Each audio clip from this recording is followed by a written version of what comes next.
What's going on, everybody? Welcome back to another edition of Rewind Releases. My name is Will, aka Mr. Bundle Pack himself. And on today's episode, we'll be talking about Captain America: Brave New World, and we'll also be discussing the future of Marvel after Avengers: Secret Wars. So I had just recently gotten to see Captain America: Brave New World, and I gotta say up front,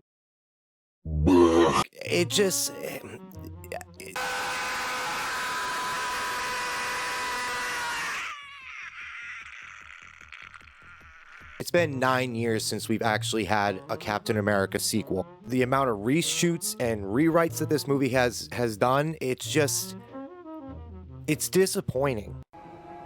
You're a disappointment. When this trailer had come out, I had done a trailer reaction, and my biggest gripe with that trailer was the fact that they showed Red Hulk in the first trailer. It would have been much better as a surprise going into the film. You know, people would have freaked out. Instead, it shows to me as a fan, they had no confidence in this film. It just didn't hit the landing.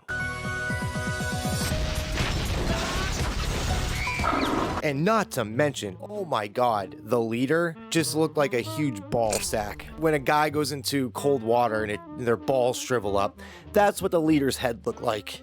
Oh my god, oh my god. You have so much source material that you can go off of to create something for a live action film, and you made him look like just a ball sack. I don't know if anyone else agrees with me on that, but he was a ball sack. I'm stoned off my balls! A lot of certain characters that showed up in this just felt unimportant, unutilized. You got the Secret Service lady that's working with President Ross, who's basically a ex-Black Widow, like... Attracted you to the part and made you want to play Ruth? Fact is that she was like shown so much in the trailers that they were, putting out, and half of the stuff that was shown in those trailers weren't in the final cut. Like Giancarlo Esposito, what? Why?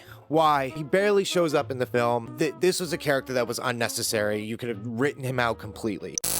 I love Anthony Mackie, and what I really liked was the back and forth, banter between Anthony Mackie's Captain America and his new Falcon.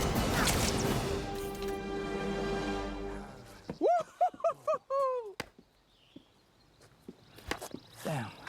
Nobody saw that. And then you have President Ross, who's taking these pills that are poisoned with gamma radiation, which ends up creating the Red Hulk at the end. I did enjoy the Hulk fight. You sure about that? You sure about that? You sure about that? It had its moments. I really thought the music, the soundtrack was amazing. Like, it really had this energy to it that I thought really made the scene more impactful.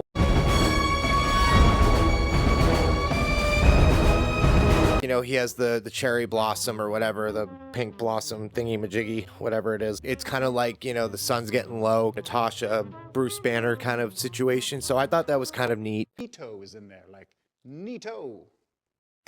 Sam Wilson doesn't have the super soldier serum, and he's able to fight a Hulk. And I know they introduced that idea with Isaiah Bradley earlier, showing that it's not about strength, it's about how much you train and able to maneuver yourself. And so that if that scene wasn't in there, cut that Isaiah Bradley training sequence or whatever, I would have a big problem with the fact of him actually beating Red Hulk.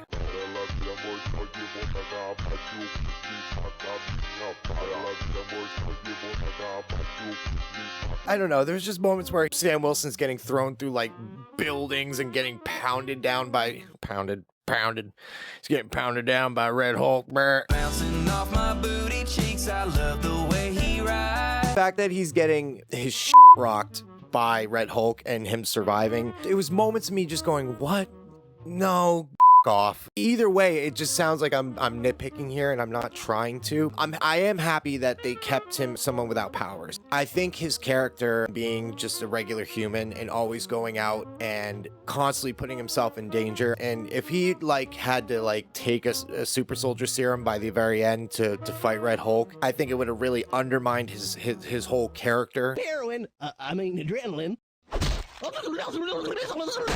And I was super surprised that half the people that are involved in the government did not show up in this film. I understand the Avengers are not together, there's no team, but there's still other fucking superheroes out there that could have came in and helped. But I guess it's Sam Wilson's movie. You can't undermine the fact that it's his movie finally, you know. Are you mocking me?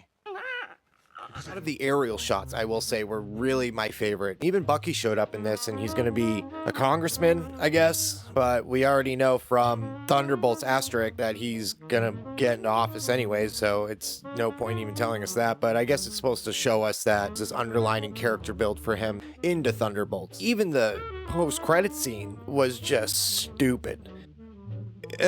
Just stupid. You know, if I were to give a rating to Captain America Brave New World, I'd give it a 6.5 out of 10.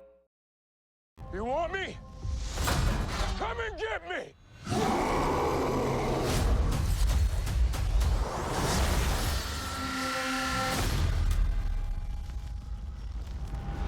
Now, my question is here. After watching this film, we got Secret Wars, Doomsday, a couple other movies and TV shows that are showing up. What is going to happen after we have our last Avengers film, which is Secret Wars? What else is there? What other comic books can we adapt that are going to be just as impactful? Secret Wars is going to have so many characters, probably hundreds of characters that will show up in this film. How can you outdo that? What is the next step? What is the next film or the next phase of Marvel that is going to make fans want to keep going after so many years? I mean, a story that has continued on through each movie and TV show and having that connective tissue. Again, I know there's so many different comics that they can adapt and more characters and more villains that could, you know, possibly outdoom Doctor Doom. And I'm optimistic, don't get me wrong. I'm not trying to be a party pooper and be like, Yeah, you can't do it. There's nothing else. Kang was a... I mean, he got beat by Ant-Man, so he's a pussy. Pussy! We got Doctor Doom, who's going to be played by Robert Downey Jr. And then we have Galactus, who's showing up in Fantastic Four. You know, Celestials that can make a, you know, play a big part. And I know there's options. Unless Marvel does something where they wipe the slate clean and then they have to start over. When is it too much? When is it too oversaturated? How much more can a fan really endure until it's just too much? And that's just my question. I honestly, like, for me, I feel like Secret Wars would be the perfect way to end this whole legacy.